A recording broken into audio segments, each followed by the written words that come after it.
वसई के चिकित्सा जगत में एक हलचल सी पैदा हो गई है। ऐसा इसलिए हुआ है कि पहली बार वसई विरार शहर महानगर पालिका ने किसी अस्पताल को पंजीकरण रद्द कर दी। नमस्कार, मैं गोपाल सिंह और आप देख रहे हैं real news network. Doctor Dharmendra Dubey ये एक ऐसा नाम है जिसने रुपेश लालमन गुप्ता की जो मौत हुई थी उसमें ये दोषी पाए गए हैं। दोषी कैसे पाए गए हैं ये आगे हम विस्तार से बताएंगे, लेकिन सबसे पहले बड़ी खबर यही है कि ब्रेथ केयर हॉस्पिटल को पंजीकरण रद्द कर दी गई है वसई विरार शहर महानगर पालिका के द्वारा। सबसे पहले इन दो चेहरों को आप देख लें।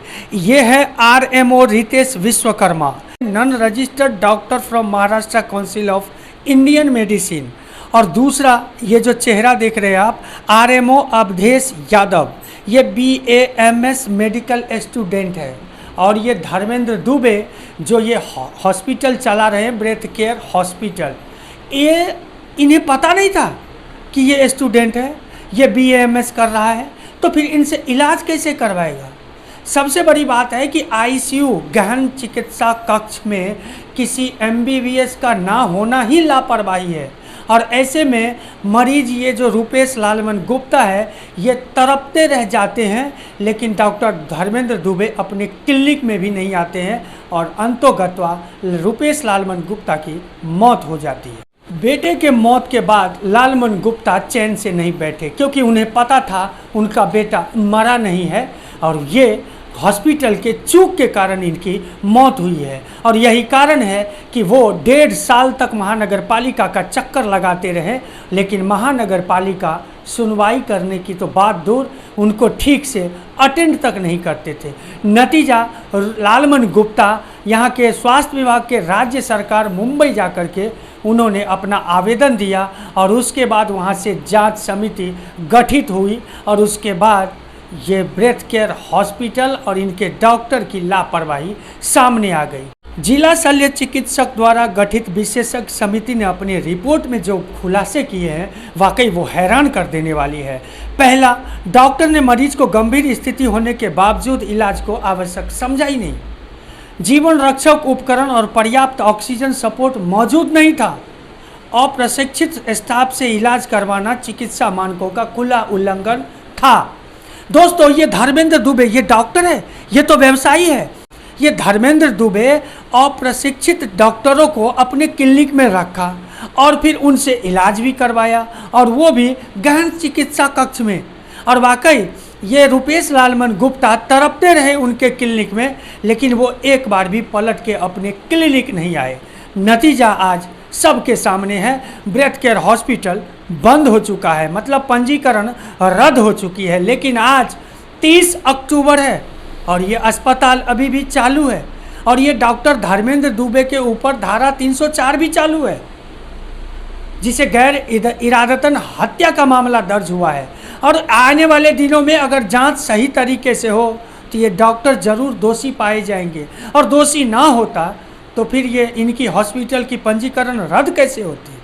आखिर कौन है वो, किसके सहारे ये डॉक्टर धर्मेंद्र दुबे किसी के जान के साथ खेल जाते हैं और महानगर पालिका कार्रवाई तक नहीं करती है और लालमन गुप्ता को राज्य सरकार के शासन के अधीन जाना पड़ता है। और अब हम बात करेंगे लालमन गुप्ता से, जिन्होंने अपना बेटा खोया था, और उसमें पूरी तरह से गलती जो थी वो यही ब्रेथ केयर हॉस्पिटल की।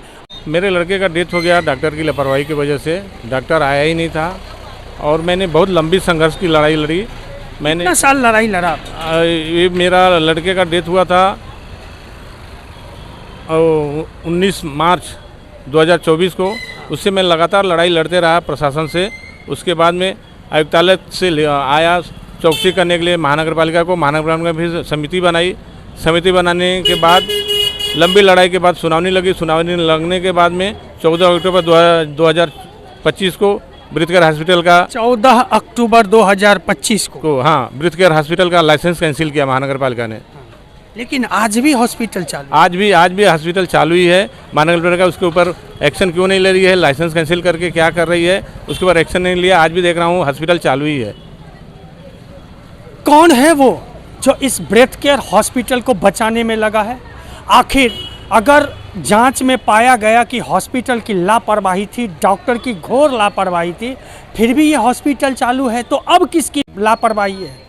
दोस्तों, ये धर्मेंद्र दुबे और उनके 2 असिस्टेंट डॉक्टर, आज हॉस्पिटल बंद करने का आदेश है, लेकिन इन्होंने क्या डॉक्टरी करने से उसको प्रतिबंध लगाया क्या? सवाल तो ये सबसे बड़ा खड़ा होता है, क्योंकि हॉस्पिटल तो जान नहीं लेता है, वहाँ हॉस्पिटल चलाने वाले जो डॉक्टर होते हैं वही जान लेते हैं अगर उनकी लापरवाही है तो।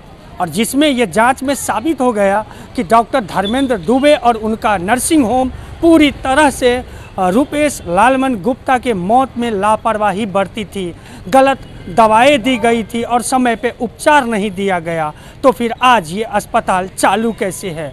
ये किसकी लापरवाही है? दोस्तों, आप कमेंट के माध्यम से हमें ज़रूर बताएं और चैनल को लाइक, सब्सक्राइब और शेयर करना ना भूलें।